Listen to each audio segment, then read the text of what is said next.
పెళ్ళైనా పండగైనా వేడుక ఏదైనా పట్టుచీరల ప్రత్యేక వేదిక వారాహి సిల్క్స్. హాయ్ కీర్తి, ఏం చేస్తున్నావు?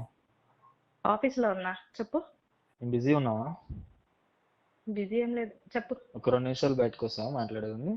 ఎందుకు? కాల్లోనే కొంచెం పక్కకు వస్తే మాట్లాడదామని. అదే ఎందుకంటున్నా. అరే మాట్లాడదాం, ఏమైంది? బాగానే మాట్లాడతావు. ఇప్పుడు ఏమైంది నీకు ఈ మధ్య? మాట్లాడాలంటే ఇలా మాట్లాడుతున్నావు. ఏమైంది అది చెప్పు, ఎందుకు కాల్ చేసావు? ఏం చేస్తున్నావు అసలు? ఏమైంది నీకు? లాస్ట్ 2 years నుంచి ఎందుకు ఇలా బిహేవ్ చేస్తున్నావు? నువ్వు విచిత్రంగా బిహేవ్ చేస్తున్నావు నువ్వు. నేనేం బిహేవ్ చేస్తున్నాను, బాగానే మాట్లాడుతున్నానుగా. ఏది ఇలానా? ఒకప్పుడు ఎలా ఉండేదానివి, ఇప్పుడు ఎలా ఉంటున్నావు తెలుస్తుందా నీకు కనీసం? ఏమో, నాకైతే బాగానే ఉన్నాను అనిపిస్తుంది. సరే, మరి ఎప్పుడు పెళ్లి చేసుకున్నావు? పెళ్ళి నీకు నాకు సెట్ అవుదని చెప్పాను కదా, మళ్ళీ ఎందుకు అడుగుతున్నావు అదే క్వశ్చన్? అది ఇప్పుడు ఇంట్లో అమ్మకి చెప్పి అందరూ ఓకే అన్నారు. అసలు నువ్వు ఏమైంది, అసలు రీజన్ ఏంటి అనేది చెప్పట్లేదు. ఏమైంది అసలు? ప్రాబ్లం ఏంటి? ఏం ప్రాబ్లం ఏమి లేదు, రీజన్ ఏం లేదు. ఏం ఫ్రెండ్స్ గా ఏమన్నా ఉంటాం, ఉంటే ఏం నీకు ఇష్టం లేదు ఇలా ఉండడం? ఇష్టం లేదని కాదు, అసలు ఏమైందో చెప్పాలి కదా. ప్రాబ్లం ఏంటో తెలియకుండా 2 సంవత్సరాల నుంచి ఇలా దూరం పెట్టి ఏం చేద్దామని? ఏం చేద్దామనంటే నువ్వు అడిగే క్వశ్చన్ నా దగ్గర ఏం చెప్పాలో ఏం తెలియట్లేదు, కానీ నేనైతే ఫ్రెండ్ లా ఉందామని చెప్పాను నీకు. దీని గురించే నేను 2 years నుంచి వస్తున్నా, అలా అని కూడా నేను అవాయిడ్ చేయట్లేదు కదా, బాగానే మాట్లాడుతున్నాను కదా. మాట్లాడుతున్న దానికి అవాయిడ్ చేయట్లేదా? ఎంతగానో అవాయిడ్ చేసుకుంటూ కూర్చుంటే నువ్వు అవాయిడ్ చేయట్లేదని చెప్తావేంది? నేనేం అవాయిడ్ చేస్తున్నాను వంశీ, బాగానే మాట్లాడుతున్నాను కదా. లేదు కీర్తి, ఒకప్పుడు లాగా నువ్వు లేవు టాపిక్ కీర్తి. అయితే వద్దు, మనం ఎలా మాట్లాడుకుందాం అని చెప్పా. ఇంకంతకన్నా ఇంకేం చెప్పాలి నీకు, చెప్పు. నేను ఎంత ట్రై చేసి 2 సంవత్సరాల నుంచి అడుగుతూ పిచ్చోడ్లాగా అయిపోతున్నాయి ఇక్కడ. అందుకు నేను ఏం చేశాను, ఇక్కడ మా సుమన్ టీవీ వాళ్ళని అప్రోచ్ అయ్యాను. మేడం గారు లైన్ లో ఉన్నారు, ఒకసారి మేడం గారితో మాట్లాడుకొని. నాకు చెప్పట్లేదు. వాళ్ళకి ఎందుకు కాల్ చేసావు? ఏమైనా పిచ్చా నీకేమన్నా? మరి ఏం చేయాలి ఇక్కడ? ఎన్ని సంవత్సరాలని వెనకాల వచ్చి అడగాలి? అమ్మ కీర్తి, నమస్తే అమ్మా. రమ్మంటున్నాడు వెనకాల. నేను చెప్తున్నాను కదా, నువ్వెందుకు వాళ్ళకి కాల్ చేసావు నువ్వు? మేడం విన్నారు కదా మేడం. అమ్మ కీర్తి, నమస్తే అమ్మా. నేను సుమన్ టీవీ నుంచి నువ్వు వాళ్ళకి ఎందుకు కాల్ చేస్తున్నావు? నీకు ఏమైనా పిచ్చా? కీర్తి ఒక 2 నిమిషాలు. కీర్తి, నిన్నెవరు బ్లేమ్ చేయట్లేదు, ఓకేనా? నిన్ను ఎవరు ఏం అడగనీకి కూడా లేదు. కాకపోతే ఇక్కడ వంశీ చాలా బాధపడుతూ అసలు ఎందుకు పెళ్లి చేసుకోవో అని మమ్మల్ని కాంటాక్ట్ అయ్యాడమ్మా. ఒక్కసారి మీ ద్వారా. ఏంటి పర్సనల్ విషయాలు తీసుకెళ్లి ఏం పబ్లిక్ లో పెడుతున్నాను? నా లైఫ్ ఇక్కడ లైఫ్ గురించి మరి అవును మాట్లాడుకున్నాం ఎన్నిసార్లు. ఇప్పుడు 2 సంవత్సరాల నుంచి కాల్ చేసి అడుగుతున్నాను, రెస్పాన్స్ లేదు. మరి ఎవరికి పడితే వాళ్ళు కాదు. కీర్తి ఒక్క నిమిషం అమ్మా. వంశీ కీర్తి ఒక్క నిమిషం అమ్మా. నీ బాధ కీర్తి అమ్మ. కీర్తి, నా పేరు ఉషశ్రీ అమ్మ, నేను అడ్వకేట్ అండ్ ఫ్యామిలీ కౌన్సిలర్ ని. కీర్తి ఒక్క నిమిషం. సో ప్రాబ్లం అనేది తను బయట ఎవరితో చెప్పుకోలేక, నిన్ను అడిగినా నువ్వు చెప్పలేక నిస్సహాయ పరిస్థితుల్లో మేము అట్లీస్ట్ ఏదన్నా కొంచెమైనా తన మనసుకి ఊరట కలిగిస్తామని మాత్రమే చేశాడమ్మా. అతన్ని తప్పు పట్టబాక ఫస్ట్ ఆఫ్ ఆల్. మిమ్మల్ని ఇబ్బంది పెట్టాలని మాత్రం కాదు. ఒక నిమిషం వంశీ, నువ్వు బాధపడవు. కీర్తి ఒక్క నిమిషం అమ్మా. మిమ్మల్ని ఇబ్బంది పెట్టాలని కాదు మేము చేసింది. ఒకసారి ఆ అబ్బాయి మాట్లాడుతుంటేనే ఆ అబ్బాయి బాధను అర్థం చేసుకో. ఇంకొకటి, నువ్వు అన్నావు కదా అందరికీ చెప్పుకుంటున్నావు. మరి నిన్ను ఎన్నిసార్లు అడిగినా నువ్వు క్లారిటీ ఇవ్వలేదని అబ్బాయి బాధ అమ్మా. కీర్తి, అసలు ఏమైంది? ఇన్నేళ్ల ప్రేమని నువ్వు ఎందుకు ఈ రోజు ఫ్రెండ్షిప్ గా ఉండమంటున్నావు అనేది ఒకటి అర్థం కాలేదు. అబ్బాయి చూడు ఒక్కసారి ఎంత బాధపడుతున్నాడు. అండ్ ఇంకొకటి ఏంటంటే, మీకు కాల్ చేసే ముందు కనీసం ఇలా కాల్ చేసాను, ఇలా మాట్లాడడం, ఒక సొల్యూషన్ అనేది తెచ్చుకుందాం, ఏదో ఒకటి చెప్పాలి కదా నాకు. అంటే కరెక్ట్ అమ్మా. 2 ఏళ్ల నుంచి అడుగుతున్నాడు కదమ్మా కీర్తి. 2 ఏళ్ల నుంచి సడన్ గా వెళ్ళి అడ్వకేట్ దగ్గర ఉన్నా నేను మాట్లాడంటే ఏం మాట్లాడాలి? ఫ్యామిలీ కౌన్సిలర్ ఇప్పుడు వచ్చిందా ఈయనకి? మాత్రమే కాదు, నేను ఫస్ట్ ఈ ప్రాబ్లమ్ ని మనం ఏ విధంగా రెక్టిఫై చేసుకుని ఒక సొల్యూషన్ తెచ్చుకోవచ్చు అనేది ఆలోచించిన తర్వాత నేను అక్కడ వరకు వెళ్తానమ్మా. ఆమె కౌన్సిలర్ ఇద్దరు వర్షన్ విని అబ్బాయి హృదయ విదారకంగా, అబ్బాయికి అర్థం కావట్లేదు. ఫస్ట్ ఆఫ్ ఆల్ పెళ్లి చేసుకున్నాము అని చెప్పి ఇన్ని సంవత్సరాలు హోప్స్ పెట్టుకొని పోనీ మీరు అవాయిడ్ కూడా చేయట్లేదంట. మేడం మా అబ్బాయికి నేను చెప్పాను మేడం, మా అబ్బాయికి ఎన్నిసార్లు చెప్పినా అర్థం కావట్లేదు. నేను చెప్పాను ఆల్రెడీ. ఒక్కసారి నేను చెప్పేది విన్నానా? ఒక మగాడు 8 ఏళ్ళు ఒక ఆడపిల్ల మీద ఇష్టంతో పెళ్లి కూడా చేసుకుందాం తల్లిదండ్రులకి చెప్పిన తర్వాత ఆ అమ్మాయి వద్దు అని అంటే అండ్ నిన్ను ఇంకా అప్రిషియేట్ చేయాలి. నువ్వు తను అవాయిడ్ చేయట్లేదు, తను ఏ విధంగా నువ్వు ఇబ్బంది పెట్టకుండా చక్కగా మాట్లాడుతున్నావు, కలుస్తున్నావు అని చెప్తున్నాడు. ఒకే ఒక్క రీజన్ అబ్బాయికి అడుగుతున్నా మేడం, అసలు ఏం చెప్పట్లేదు. అబ్బాయికి కావాల్సింది నువ్వు ఎందుకు Friendly గా కూడా మాట్లాడకుండా చేసావు కదా ఇప్పుడు నువ్వు నాకు ఫ్రెండ్లీగా కూడా మాట్లాడకుండా చేసావు. Okay right. ఇప్పుడు అలా కాదు, అలా అట్లా కాదమ్మా, అసలు పెళ్లి ఎందుకు చేసుకోని అంటున్నావు అనేది అబ్బాయికి అర్థం కావట్లేదు కీర్తి. దేనికైనా ఒక రీజన్ ఉండాలి కదమ్మా. ఒక పని మనం చెయ్యాలి, ఈ పని నాకు వద్దు, ఓకే నేను 100% ఒప్పుకుంటా, నిన్నేమో అతను పెళ్లి చేసుకోమని చెప్పను, నిన్ను పుష్ చేయను, నిన్ను చాలా అప్రిషియేట్ చేస్తాను. అబ్బాయిని నువ్వు ఇబ్బంది పెట్టకుండా, మనసు విరక్కొట్టకుండా చక్కగా మాట్లాడుతున్నావు. ఒక విషయం, నేను 2 years నుంచి ఆ అబ్బాయిని అవాయిడ్ చేస్తున్నాను. అలానే అబ్బాయిని వదిలేదు, అలానే అబ్బాయిని మోసము చేయలేదు. పెళ్లి మన ఇద్దరికి సెట్ అవ్వదు అని చెప్పాను. ఒకసారి అబ్బాయి కూడా ఆలోచిస్తే తెలుస్తుంది. అంటే కారణం చెప్తే పెళ్లి ఒక అడ్వకేట్ దగ్గర కూర్చోబెట్టి నన్ను ఎందుకు పెళ్లి చేస్తూ నేను ఏమైనా రిలీజ్ పెళ్లి చేసేసుకుంటానా? కీర్తి అమ్మ, ఇష్టం లేకుండా ఎవరికి చేసే రైట్స్ లేవమ్మా. కీర్తి, నీకు ఇష్టం లేని పెళ్లి చేయాలని మేము అసలు అనుకోవటం లేదు. ఎందుకు మేడం ఇలా పెట్టడం బయట? అమ్మ నువ్వు బయటకి తీసుకురావడం. కీర్తి 2 సంవత్సరాల నుంచి నువ్వు చెప్పలేదు. ఎవరికి చెప్పుకుంటారు ఈ ప్రాబ్లం ని? బయట ఎవరికి చెప్పుకోలేరు. ఆవిడ ఫ్యామిలీ కౌన్సిలర్, ఆవిడ మేడం. అమ్మ ఇది మేము ఒక నిమిషం కీర్తి, 2 సంవత్సరాల నుంచి నువ్వు కానీ ఇది కరెక్ట్ వే కాదు. సరే కీర్తి, నీతో 5 నిమిషాలు మాట్లాడతాం కీర్తి, నీ టైం ఎక్కువ తీసుకోము. నీ పేరు కానీ నీ పేరు ఎలాగో మార్చే చెప్తున్నాము. సో నీకెక్కడా బయటకు రాదు. నాకు ఒక్కటి చెప్పమ్మా, నేను నిన్ను అప్రిషియేట్ చేస్తున్నానని చెప్తున్నాను కదా. ఒక్కటి 6 సంవత్సరాలు పెళ్లి చేసుకుంటానని చెప్పింది, 2 ఏళ్ల నుంచి చేసుకోనని చెప్తున్న దానికి ఏదో స్ట్రాంగ్ రీజన్ ఉంటే కానీ నువ్వు వద్దు అనవు. ఈ అబ్బాయిలో ఏమన్నా తేడా వచ్చిందా? నిన్ను ఇబ్బంది పెట్టాడా? అనవసరంగా నీ పర్సనల్ లైఫ్ లో కానీ, లేకపోతే నిన్ను ఎమోషనల్ గా కానీ, లేకపోతే నేను మెంటల్ గా కానీ, లేకపోతే నేను ఫిజికల్ గా కానీ ఏమైనా టార్చర్ పెట్టాడా? ఎందువల్ల నువ్వు చేసుకోనన్నా అదొక్కటి చెప్పు చాలు. అలా ఏం లేదు మేడం, చాలా మంచాడు. మీ పేరెంట్స్ ఏమన్నా ఒప్పుకోవట్లేదా కీర్తి? అది కూడా అడిగాను మేడం, కనీసం నేను వచ్చి మీ పేరెంట్స్ తో మాట్లాడతానని. సరే కీర్తి, ఒక్కసారి మీ వైపు చెప్పండి అమ్మా. అంటే మీకేమన్నా బెటర్ ఆప్షన్స్ ఈ అబ్బాయి కన్నా వచ్చి పెళ్లికి అనవసరంగా ఈ అబ్బాయి అడ్డుగా ఉంటున్నాడు, ఫ్రెండ్స్ లాగా ఉందాము అని చెప్పి ఏమన్నా చేశారా? లేదు మేడం, వాడంటే నాకు చాలా ఇష్టం. వేరే పెళ్లి చేసుకోవాలనే ఉద్దేశం అయితే నాకు లేదు. అదేంటి, ఇప్పుడు ఈ అబ్బాయిని చేసుకోరు, ఇంకొకళ్ళని కూడా చేసుకోరా? చేసుకోండి మేడం. అసలు ప్రాబ్లం ఏంటో ఆగండి కాదమ్మా కీర్తి, పోనీ మీకేమన్నా ఇతని కన్నా బెటర్ శాలరీ మీకు రావడం కానీ, మీ లైఫ్ స్టైల్ పెరగడం కానీ, ఇతన్ని పెళ్లి చేసుకుంటే ఇతను మీకు కావాల్సిన ఫ్యామిలీని అన్ని విధాలుగా చూసుకోలేడని మీకు ఏమన్నా అలాగే ఏమన్నా ఫైనాన్షియల్? అలా ఏం లేదు మేడం. ఇప్పుడు ఏదైనా ప్రాబ్లం ఉంటే నేనే చెప్తాను కదా మేడం. ఇప్పుడు అంటే ఒక అబ్బాయిని వద్దా అనుకున్నామంటే ఇంక వేరే అబ్బాయిని చూస్ చేసుకున్నామని అర్థమా? అమ్మా నేను అలా అనట్లేదమ్మా, కారణం అడుగుతున్నాను. జస్ట్ ఎందువలన అబ్బాయిని నువ్వు వద్దనుకున్నావు అనే జస్ట్ ఒక కారణానికి నేను నా రీజన్ నాకు ఉంది మేడం, అది నేను చెప్పలేను. కీర్తి, అబ్బాయి ఏమైనా డ్రింక్ చేస్తాడా అమ్మా? స్మోకింగ్ కానీ, డ్రింకింగ్ కానీ, లేకపోతే ఇంకో వేరే అమ్మాయిలతో ఏమైనా ఎఫైర్ పెట్టుకున్నాడా నీకు తెలియకుండా? ఇలాంటివి ఏమైనా చేశాడా? Madam good person. Good person అంటావు, నువ్వు ఇంకొకరిని పెళ్లి నిన్ను మెంటల్ గా పోనీ నీకేమైనా ఎక్స్పెక్టేషన్స్ మారిపోయినాయా? తినేదన్నా మెంటల్ గా కానీ, ఫిజికల్ గా కానీ, ఎమోషనల్ గా కానీ నీ ఎక్స్పెక్టేషన్స్ ని తను రీచ్ అవ్వలేకపోతున్నాడా ఏ విధంగా అయినా?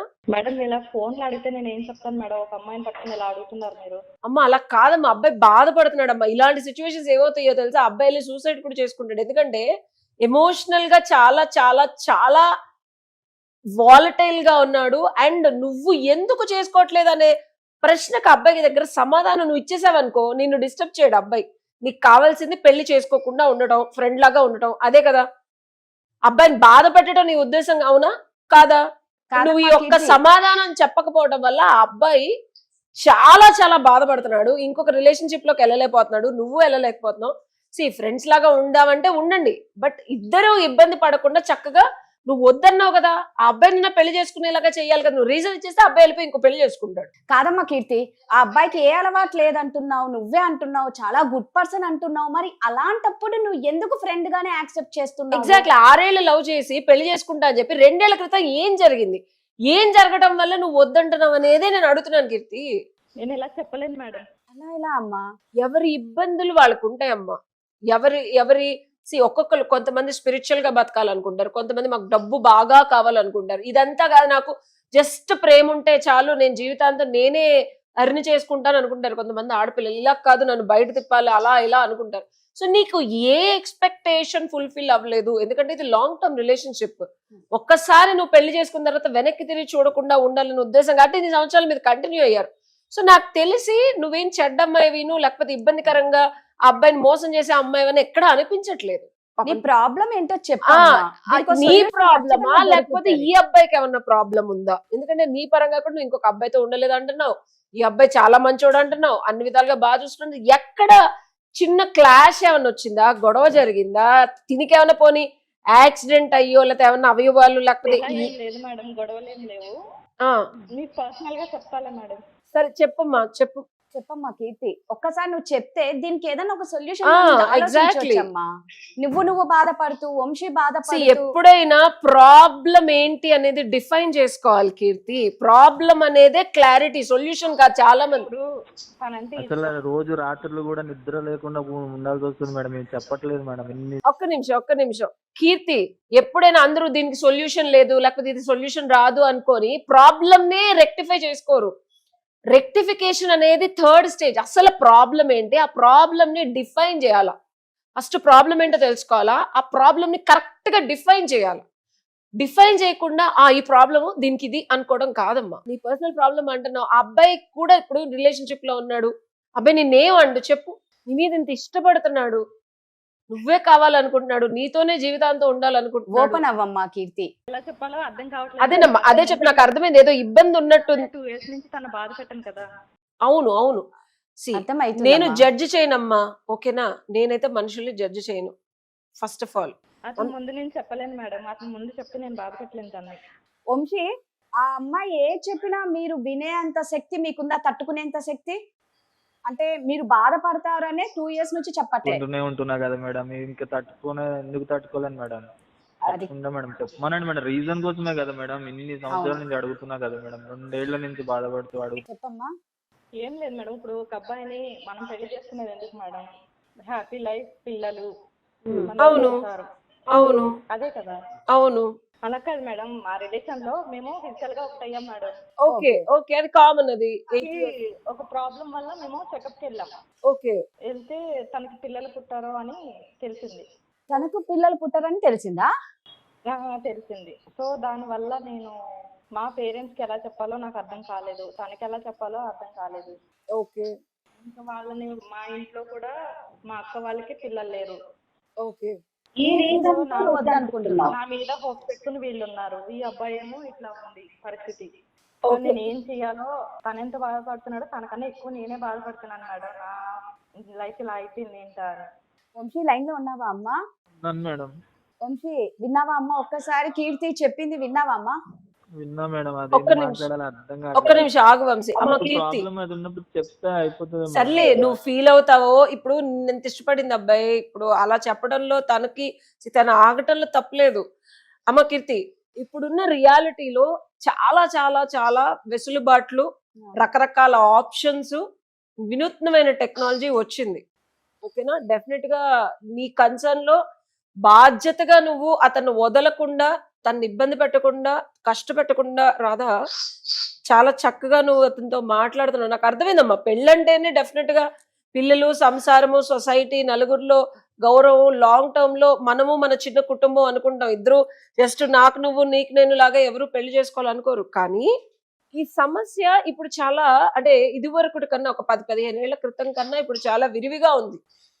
సో లోపాన్ని రెక్టిఫై చేసుకోవడానికి కూడా కావాల్సిన టెక్నాలజీ చాలా వచ్చింది కీర్తి. నేను డెఫినెట్ గా ఇది కన్సిడర్ చేసి, ఇది ఇబ్బందికరమైన పరిస్థితులే, ఇది నువ్వు ఇంట్లో వాళ్ళకు కూడా నువ్వు బాధ్యతగా, పెద్దాళ్ళకి లేదు కాబట్టి నీ నుంచి ఎక్స్పెక్ట్ చేస్తారు తల్లిదండ్రులు.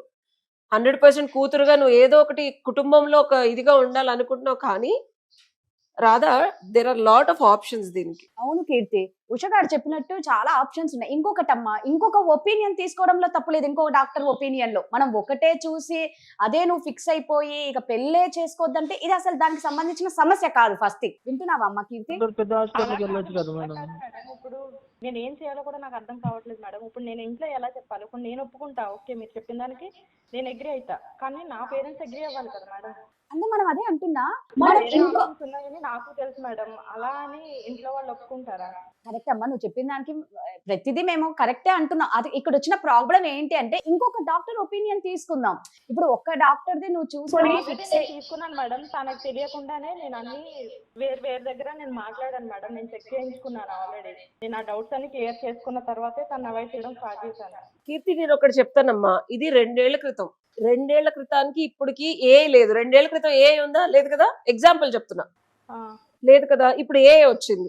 అలాగే మెడికల్ ఫీల్డ్ లో కూడా 2 ఏళ్ల క్రితం ఉన్న ఒపీనియన్స్ కి 2 ఏళ్ల క్రితం ఉన్న ఆప్షన్స్ కన్నా ఇప్పుడు మీరు కొంచెం హెల్తీగా ఫుడ్ కన్జ్యూమ్ చేసి అప్పుడు తన మెంటల్ టెన్షన్స్ ఏమున్నాయో ఏమో మనకు తెలియదు. ప్రతి హ్యూమన్ బాడీ మనం కన్జ్యూమ్ చేసే ఫుడ్ ని బట్టి, మనం తీసుకునే స్ట్రెస్ ని బట్టి, లేకపోతే మనకు వచ్చే థాట్స్ ని బట్టి, మనం జాగ్రత్తగా లవ్ అండ్ ఎఫెక్షన్ ఎదుటోళ్ళ మీద చూపించే దాన్ని బట్టి మారుతూ ఉంటుంది. వంశీ నువ్వు ఏడవకమ్మా, ఏడిస్తే ప్రాబ్లం కి సొల్యూషన్ కాదమ్మా. వంశీ, మనం వంశీ, చూద్దాం. నువ్వు వంశీ. ఏడవకమ్మా, వంశీ నాకే బాధగా ఉంది. అసలు ఏం మాట్లాడాలో ఏం చెప్పాలో కూడా అర్థం అవ్వట్లేదు. ఒకసారి నేను చెప్పేది అర్థం చేసుకో కొంచెం.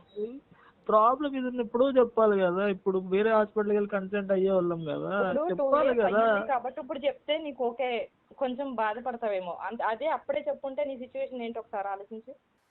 వంశీ అమ్మాయి చెప్పింది బాధగా ఉన్నా ఇది ఫ్యాక్ట్ అమ్మా. ఆడపిల్ల ఎవరైనా సరే, నేను అంటున్నానని కాదు వంశీ, ఏ ఆడపిల్ల అయినా తన కుటుంబం తనకి చెప్పలేను, ఇలా ఇంట్లోని చెప్పలేను, నాకు పెళ్లి సంబంధాలు చూస్తున్నారు ఇలా చేసుకుంటారని చెప్పలేను. ఎటు కాకుండా నేను నలిగిపోతున్నాను, కానీ నేను పడే బాధ ఎవరికి తెలియదు. అర్థమైంది కీర్తి. వంశీ ఏ ఆడపిల్ల అయినా తల్లి అనిపించుకోవాలి అనే కోరిక ఎంత ప్రేమ ఉన్నా, ఎంత భర్త మీద ఉన్నా, నా పిల్లలు, నా కుటుంబం అండ్ నన్ను అమ్మ అని పిలవాలనే పిలుపు, డబ్బులున్నా లేకపోయినా, ఏదున్నా లేకపోయినా, భర్త తిట్టినా కొట్టినా పిల్లల్ని చూసుకొని బతికే తల్లు ఎంతో మంది ఉన్నారు. వంశీ నువ్వు ఏడవకమ్మా. ఒక్కటే కీర్తి, ఇప్పుడు ఫస్ట్ ఆఫ్ ఆల్ ఇంకొక డాక్టర్ ని మనం కన్సల్ట్ అవ్వడం బెటర్ ఏమో. ఈ ఒక్క రీజన్ తో అబ్బాయిని వదులు, ఎందుకంటే ఆ అబ్బాయి నువ్వు చాలా గాఢంగా ప్రేమించుకున్నారని అర్థం అవుతుంది. ఒకరిని వదిలి ఒకరు ఉండలేకపోతున్నారు. అంటే ఇప్పుడు చాలా టెక్నాలజీ మారిందమ్మా, ఖచ్చితంగా మీకు పిల్లలు పుట్టే అవకాశం ఉండొచ్చు. మీరు ట్రై చేస్తే టెక్నాలజీ రాలేదా మేడం? ఇప్పుడు మనం ఇంకో పెద్ద డాక్టర్ ని కన్సల్ట్ అవ్వచ్చు, పెద్ద హాస్పిటల్కి వెళ్ళొచ్చు. ప్రాబ్లం ఉందని ముందు చెప్పుంటే మనం ఇంకొక విధంగా ఏదైనా. కీర్తి నేను ఒక్కటి చెప్తానమ్మా, నీకు 100% వర్కౌట్ అవ్వదు మేడం. టెక్నాలజీస్ అంటే ఇప్పుడు చూస్తున్నాం కదా, చాలా వీడియోస్ ఎలా వస్తున్నాయి చూసారు కదా. టెక్నాలజీ అంటే మొత్తం బ్యాడ్ ఒపీనియన్ వచ్చేసింది మేడం. అందుకని ఇప్పుడు నేను నా ఇంట్లో నేనేం చెప్పుకోలేను. ఇది వర్కౌట్ అవ్వదులే కానీ తనకి ఏదోలా సర్ది చెప్పండి మేడం మీరే. కాదు మేడం, ఇలా ఉందని ముందు చెప్పాలి కదా మేడం. కిన్ని సంవత్సరాలు, 2 సంవత్సరాల నుంచి తనలో తను బాధపడుతూ, నాకు అసలు నరకం అంటే నరకం తెలుసా మేడం, చెప్పాలి కదా మేడం మీరే. అర్థమవుతుంది కాదమ్మా కీర్తి, నిజంగా వంశీ బాధ చూస్తే చాలా గుండె తరుక్కుమంటుంది. ఇప్పుడు ఒక చిన్నదమ్మ నాకు అర్థం కాలే, ఇప్పుడు రేపు నువ్వు ఎవరినన్నా పెళ్లి చేసుకున్నా వాళ్ళకు కూడా ఇలాంటి ప్రాబ్లం ఉంటే ఏం చేస్తావు? ఇప్పుడు తెలిసింది కాబట్టి నువ్వు ఈ అబ్బాయిని వద్దు అని ఫిక్స్ అయ్యావమ్మా. ఒకవేళ రేపు వద్దున కూడా నీకు వేరే వాళ్ళతో పెళ్లి అయితే ఇలాంటి సమస్య ఉంటే ఏం చేస్తావు? కీర్తి చెప్పమ్మా. తను ఏడొద్దని చెప్పండి మేడం ఫస్ట్. వంశీ ఏడవకమ్మా, అది అనేది మా పేరెంట్స్ చూసుకుంటారు మేడం. ఇప్పుడు తెలిసి నేను ముందుకు వెళ్ళాలి. వెళ్ళి ఇప్పుడు మా వాళ్ళకి నేను ఏం చెప్పాలి? ఒకటి కీర్తి, సరే కీర్తి, ఇదే లోపం నీలో ఉందనుకో, ఎగ్జాంపుల్ ఇదే లోపం నీలో ఉందనుకో, వంశీ నువ్వు కీర్తిని వదిలేస్తావా పెళ్లి చేసుకోకుండా? నేను ఎందుకు వదులుతా మేడం, చేసుకోవడానికి రెడీగా ఉందని చెప్తున్నా కదా. ఇప్పటికి కూడా నేను కీర్తి అది ప్రేమ అంటే కీర్తి. కానీ ఇక్కడ నాలో ఉంది కదా మేడం, నేను ఆలోచిస్తాను. వినమ్మా, విను కీర్తి, వింటున్నావా? ప్రేమ అంటే కష్టంలోను సుఖంలోను, దుఃఖంలోను సంతోషంలోను చెయ్యి వదలకుండా ఉండటం కీర్తి. డెఫినెట్ గా ప్రాబ్లమ్స్ వస్తాయి. నువ్వు చెప్పిన దాంట్లో 100% నిజాయితీ ఉంది. డెఫినెట్ గా ప్రాబ్లం అనేది 100% ఉంది, లేదని నేను చెప్పట్లా. కానీ ఆ ప్రాబ్లం నిజంగా రెక్టిఫై చేసుకోవడానికి లేదనుకో, నేనే చెప్తాను అమ్మ కీర్తి ఇది కరెక్ట్ కాదమ్మా, నేను వంశీకి కూడా చెప్తాను వంశీ వద్దు ఇది వదిలేసి అని చెప్పి. బట్ రెక్టిఫై చేసుకోవడానికి ఒక విధంగా కాదు, 100 విధాలుగా ఆప్షన్స్ ఉన్నాయి. ప్రయత్నిస్తే అస్సలు లేకపోయినా, నాకు తెలిసి ఇప్పుడు కాదు 1980s నుంచి కూడా కలిసి పిల్లలు పుట్టకుండా ఇద్దరు సుఖంగా ప్రేమగా దత్తత తీసుకొని ఉన్న ఆప్షన్స్ కూడా ఉన్నాయి. పిల్లలే కావాలంటే కీర్తి సెరగసీ ఉంది, ఒకవేళ నీకు ప్రాబ్లం ఉన్నా అతనికి ప్రాబ్లం ఉన్నా నెంబర్ ఆఫ్ ఆప్షన్స్ ఉన్నాయి. ఏది కాకపోతే ఎన్నో రకాల మాధ్యమాలు ఉన్నాయి. ఓకేనా? So okay ma'am. ఒక్కసారి వంశీ అన్న లవ్ మాట విన్నావా? చూసావా, విన్నావా అసలు అబ్బాయి ఎలా ఉషా హృదయ అడుగుతుంటే విదారకంగా ఏడుస్తున్నాడు, ఇదే సమస్య ఆపట్లేదు. కీర్తికి వస్తే నువ్వు వదిలేస్తావా ఒక్క మాటలో అంటే చెప్పాడు వదలనని. ఎందుకు వదులుతాను మేడం, పెళ్లి చేసుకుంటాను నేను అని. చూసావా కీర్తి, అర్థమవుతుందా నీకు? నువ్వు ఎంత తప్పు చేస్తున్నావో నీకు అర్థమవుతుందా? వాళ్ళ రోజుల్లో అసలు ఇట్లాంటి ప్రేమ దొరకటం అనేది నీ అదృష్టం. ఏదో జన్మలో నువ్వు చేసుకున్న అదృష్టం, నీ తల్లిదండ్రులు చేసుకున్న అదృష్టం. రోగం రాకుండా ఉంటదా, రొస్ట్ రాకుండా ఉంటదా? ఆడవాళ్ళు ఏజ్ పెరిగే కొద్దీ, లేకపోతే రేపోతే నీకే ఏదన్నా అవ్వచ్చమ్మా. అయినా అబ్బాయి నీ చెయ్యొదళ్ళు. అదే నువ్వు పెళ్లి చేసుకోబోతున్నావు, పిల్లల కోసం చేసుకునే వాళ్ళు ఎలా ఉంటారు అనేది కూడా నువ్వు కల్లో కూడా ఊహించలేవమ్మా ఇప్పుడున్న సొసైటీలో. నా పేరెంట్స్ ని తన్ని బాధపడలేక ఇన్నాళ్ళు వెయిట్ చేశాను మేడం. ఇప్పుడు తన అంత అలా బాధపడుతుంటే నేను అయితే వదులుకోలేకపోవట్లేదు. సరే మేడం, నా ప్రాబ్లం ఏదో నేనే సాల్వ్ చేసుకుంటాను. ఇంకా సాల్వ్ చేసుకోండి అమ్మా, నేనే నచ్చ చెప్పుకుంటాను. చెప్పండి. చాలా ఆప్షన్స్ ఉన్నాయి కదా అమ్మ కీర్తి. ఇదొక్క దాంతో మీరు దూరం అవ్వడం బాధగా ఉంది. మంచి ముచ్చటైన నిజంగా మీరు మాట్లాడుతుంటే ఒకరికొకరికి ఎంత ప్రేమ అనేది క్లియర్ గా కనిపిస్తుంది పిల్లాడు అమ్మా. ఏడుస్తూనే ఉన్నాడు. అబ్బాయి చూడు అసలు అసలు ఆపకుండా ఏడుస్తున్నాడు. వంశీ వంశీ విన్నావు కదమ్మా కీర్తి ఏం చెప్పిందో? మేడం కీర్తి ఏం చెప్పిందో విన్నావు కదా? మచ్ మేడం, మీ వల్లనే ఇది జరిగింది మేడం. 2 సంవత్సరాలు నరకం చూసిన మేడం, నేనైతే చెప్పుకోలేని నరకం మేడం. నిజంగా మీ వల్ల ఈ రోజు సాల్వ్ అయింది madam. Thank you Suman TV madam. ఒకసారి కీర్తి మాట్లాడుతుంది చూడమ్మా వంశీ నీతో. చెప్పు Keerthi. I'm very sorry Vamsi. నా ప్రాబ్లం ఇంకా నేనే ఇంకా మా వాళ్ళకి ఏదోలా నచ్చ చెప్పుకుని నేనైతే వంశీని వదులుకోవాలనుకోవట్లేదు మేడం. మంచిదే అమ్మా. మా పెళ్లి చేసుకోండి, సుఖంగా సంతోషంగా ఉండండి. నేను బాధ పెట్టను వంశీ. 2 years నువ్వు నా వల్ల నువ్వు ఎంత ఇబ్బంది పడ్డావో నీకు చెప్పలేక నేను అంతే ఇబ్బంది పడ్డాను. అదే కీర్తి, కూర్చుని సాల్వ్ చేసుకునే దానికి నువ్వు ఇంత ఎలా చేసినావు, నన్ను దూరం పెట్టి. ఇక నుంచి అన్నా మన ఇద్దరం కలిసి ఉందాము, జీవితంలో నేను బాగా చూసుకుంటా. ఇంకా నేను ఇలా ఏడిపించను. అదే అంటున్నా, నేను బాగా చూసుకుంటా. నా కళ్ళు తెరిపించారు. Thank you so much. Thank you Keerthi, thank you అమ్మా కీర్తి. మనస్ఫూర్తిగా మాట్లాడినందుకు. సో మచ్ మేడం, మీ వల్ల ఇవాళ నా లైఫ్ లో ఒక కొత్త వెలుగు వచ్చింది madam. Thank you so much madam. Thank you okay అమ్మా, thank you Vamsi, thank you. So చిన్న చిన్న లోపాల వల్ల ఒకరొకరు విడిపోదాం అని అనుకున్నప్పుడు నిజంగా అంటే జెన్యున్ గా ప్రేమించే వాళ్ళు ఈ కాలంలో చాలా తక్కువ అయిపోయినారు ఉషా. ఉన్న వాళ్ళల్లో చిన్న చిన్న లోపాలతో విడిపోతున్నారు. ఏదో హ్యాపీగా ఉంది అంటే ఆ అమ్మాయి దృష్టిలో ఇప్పుడు అమ్మాయి రీజనబుల్. ఇప్పుడు వాళ్ళ అక్కకు కూడా లేరు పిల్లలు, ఇంట్లో ఖచ్చితంగా సో ఆడపిల్ల పోనీ ఆ అమ్మాయి బాధ బయట చెప్పలేక, వదలలేక, ఇంకోళ్ళు పెళ్లి చేసుకోలేక, సో ఇలాంటివి అనేవి చూడు, వాళ్ళిద్దరూ 2 ఏళ్ల నుంచి సార్ట్ అవుట్ చేసుకోలేంది. థర్డ్ వ్యక్తి, పాతకాలంలో పెద్దవాళ్ళు ఉండేవాళ్ళు, ఇప్పుడు ఇది లవ్, ఏ పెద్దవాళ్ళని ఇన్వాల్వ్ చేయలేరు. చేసిన అమ్మాయి అలా మాట్లాడుతూ మనతోనే రెసిస్ట్ చేసింది. మనం అడిగే పద్ధతిని బట్టి దట్స్ వై కౌన్సిలింగ్ ఎప్పుడైనా మనం లీగాలిటీ ఇవన్నీ పక్కన పెడితే రాదా, counselling is the biggest thing. And counselling కూడా మనం 20 వర్గాల వైపు నుంచి కూడా 100% జెన్యూన్ గా మనం. ఇప్పుడు చూడు, ఆ అమ్మాయి ఇంకొకరిని పెళ్లి చేసుకుంటే ఇదా అంటే నువ్వంటే సమాధానం ఆలోచించింది, కానీ ఇమీడియట్ గా నేను ఒక క్వశ్చన్ అడిగా, అబ్బాయి వచ్చిన ఆన్సర్ కి అమ్మాయి కన్విన్స్ అయింది. ఇది కరెక్ట్. కౌన్సిలర్స్ అంటే నచ్చ చెప్పడం ఇదంతా కాదు, నిజాన్ని వాళ్ళ కళ్ళ ముందు వాళ్ళకి చూపిస్తే డెఫినెట్ గా ఎవరైనా ఒప్పుకుంటారు. Thank you so much. Thank you. మరో సమస్యతో మళ్ళీ కలుద్దాం. అంతవరకు సెలవు. నమస్కారం.